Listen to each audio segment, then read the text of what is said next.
Assalamualaikum warahmatullahi wabarakatuh. Saya Ardo Pratama dari kelompok 4 akan membacakan hasil dari makalah kami yang berjudul Kasus Hukuman Kebiri yang disusun oleh kelompok 4, yaitu Aldo Pratama, Nila Kurnia, Putih Intan Barino, Cinta, dan Bena Libra. Bab 1. Pendahuluan. Latar belakang. Pada saat ini, kekerasan pada anak di Indonesia dalam keadaan darurat dengan jumlah kasus kekerasan pada anak di Indonesia meningkat. Data dari Komisi Nasional Perlindungan Anak mencatat berdasarkan data Lembaga Perlindungan Anak dari 30 provinsi di Indonesia pada tahun 2011 sampai tahun 2015 tercatat 1.820 kasus pelanggaran hak anak dalam kategori kekerasan seksual pada anak. Adapun data yang dihimpun oleh Kejaksaan Republik Indonesia terhitung selama periode 2010 sampai 2014, perkara terkait kekerasan anak mencapai kurang lebih 21 juta kasus, dan 58% adalah kasus kekerasan seksual pada anak. Assalamualaikum warahmatullahi wabarakatuh. Baiklah, di sini saya akan menjelaskan pembahasan yang poin A-nya pengertian kebiri. Menurut Kamus Bahasa Indonesia, kebiri itu sudah dihilangkan atau dikeluarkan kelenjar testisnya pada hewan jantan atau dipotong ovariumnya pada hewan betina. Dari Wikipedia Bahasa Indonesia, kebiri disebut juga dengan pengebirian atau kastrasi adalah tindakan bedah atau menggunakan bahan kimia yang bertujuan untuk menghilangkan fungsi testis pada hewan jantan dan fungsi ovarium pada hewan betina. Pengebirian dapat dilakukan baik pada hewan ataupun manusia. Dan yang dimaksud hukum kebiri di Indonesia berupa suntik saraf libido bagi pelaku kekerasan seksual kepada anak.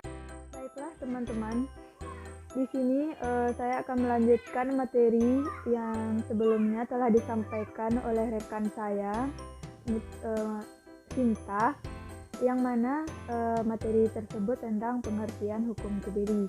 Dan saya di sini akan menjelaskan tentang poin B, yang itu penerapan hukuman kebiri.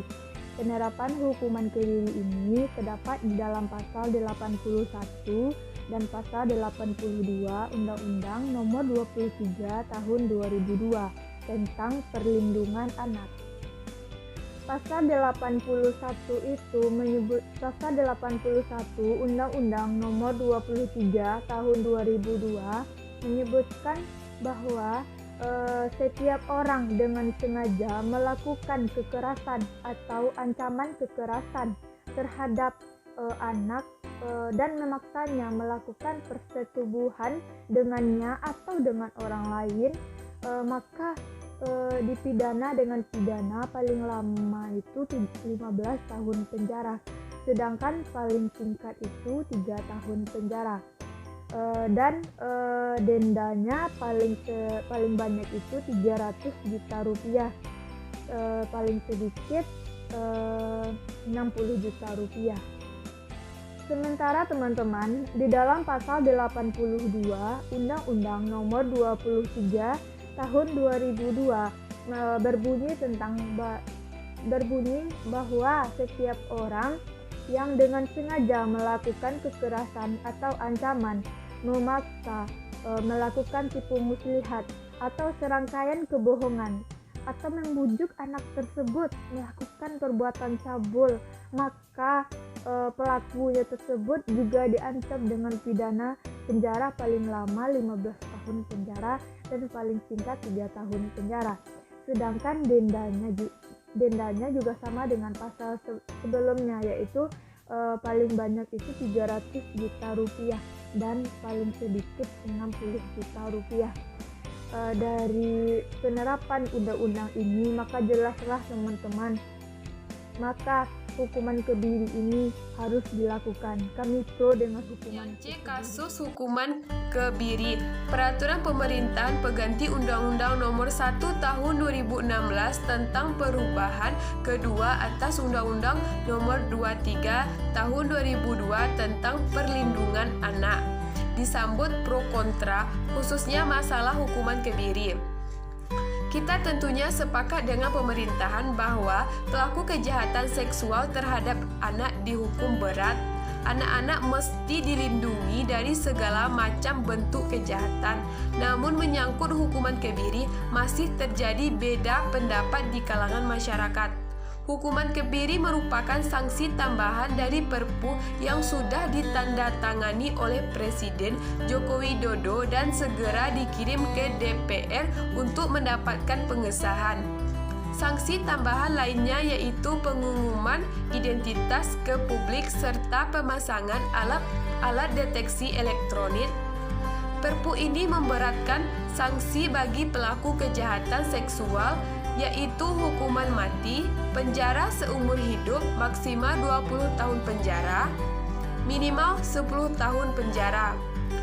Perpu kejahatan seksual, rencana hukuman kebiri disepakati pemerintahan setelah maraknya kasus kejahatan seksual terhadap anak-anak dalam beberapa bulan terakhir.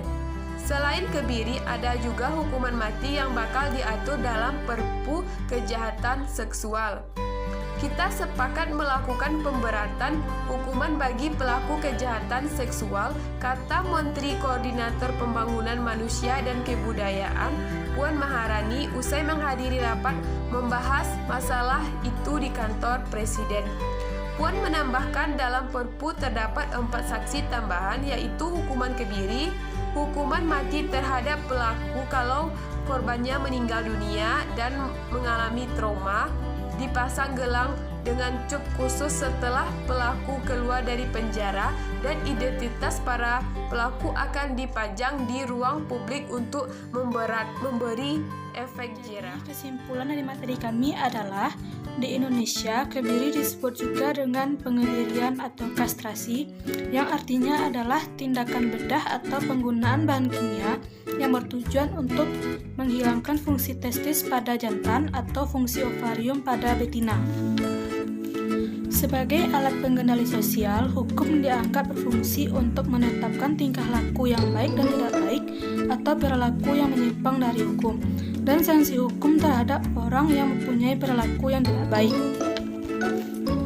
Hukuman kebiri ini merupakan sanksi tambahan dari Perpu yang sudah ditandatangani oleh Presiden Joko Widodo dan segera diserahkan ke DPR untuk mendapatkan pengesahan. Perpu ini memperberat sanksi bagi pelaku kejahatan seksual yang mana hukumannya yaitu hukuman mati, hukuman seumur hidup, dan maksimal 20 tahun atau minimal 10 tahun hukuman penjara.